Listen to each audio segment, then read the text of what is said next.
Tibet.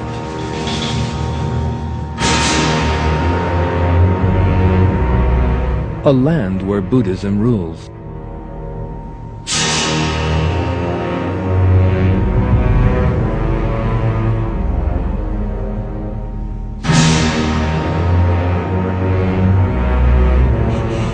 There are many temples here.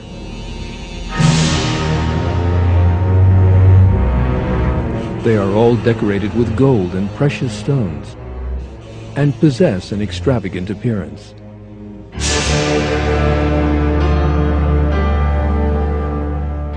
This is supposedly a sign of the respect felt for Buddha.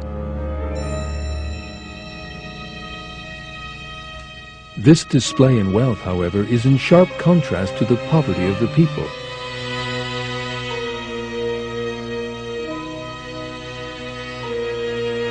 Laos,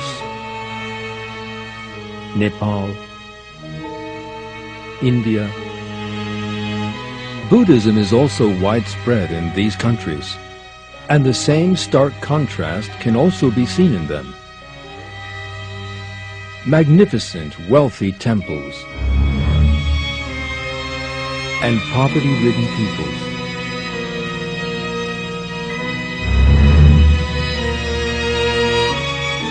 In short, Buddhism brings with it injustice rather than social justice, poverty rather than well-being.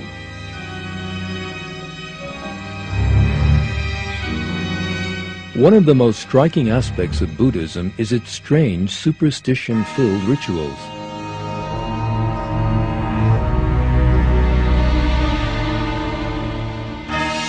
The famous Samye monastery in Tibet.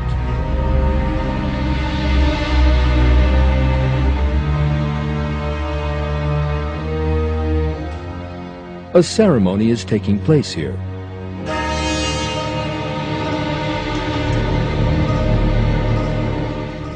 Buddhist priests are playing the radong, a trumpet 4.5 meters in length. This instrument occupies an important place in Buddhist ritual.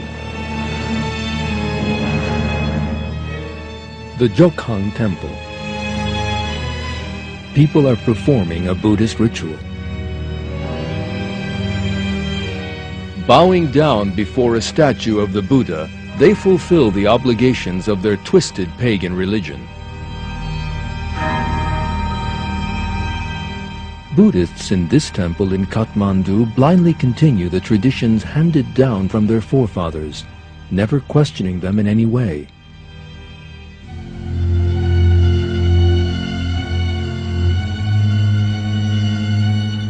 They spend their days praying around the walls of the temple and turning prayer wheels.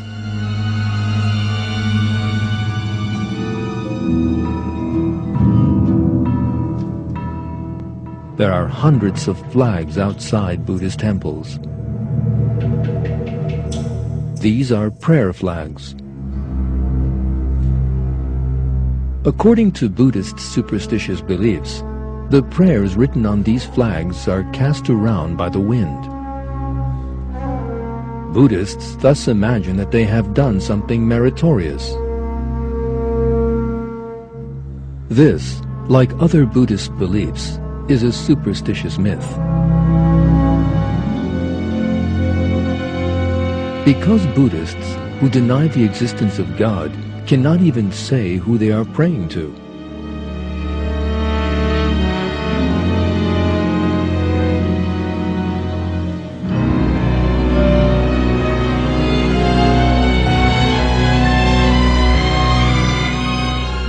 Relics of the Buddha and leading Buddhist priests are also kept in these temples.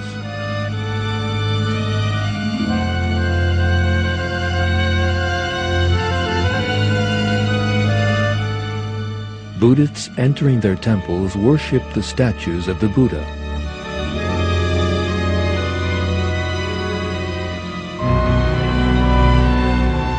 They offer them flowers and incense.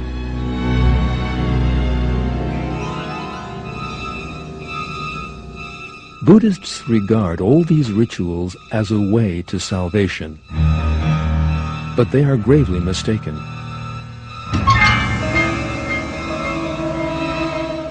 Because the statues of the Buddha, to which they burn incense and make wishes, can neither see nor hear them.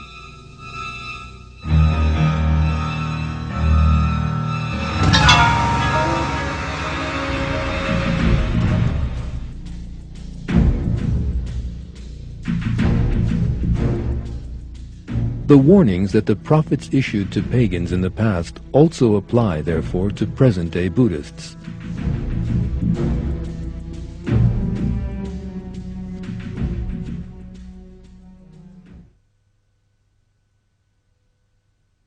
When he, Ibrahim, said to his father and his people, "What are these statues you are clinging to?"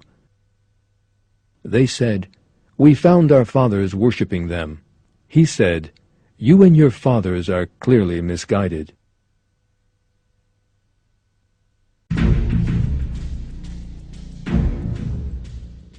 If Buddhists, who blindly carry on the traditions of their forefathers, were to think, they would see what a terrible mistake they are making.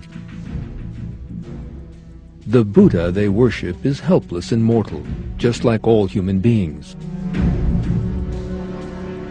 In the same way that he created everything and everyone in the universe, God also created Buddha.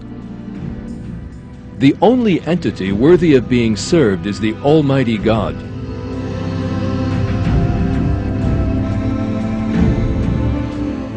Concerning those people who fail to realize this truth and worship objects, God asks,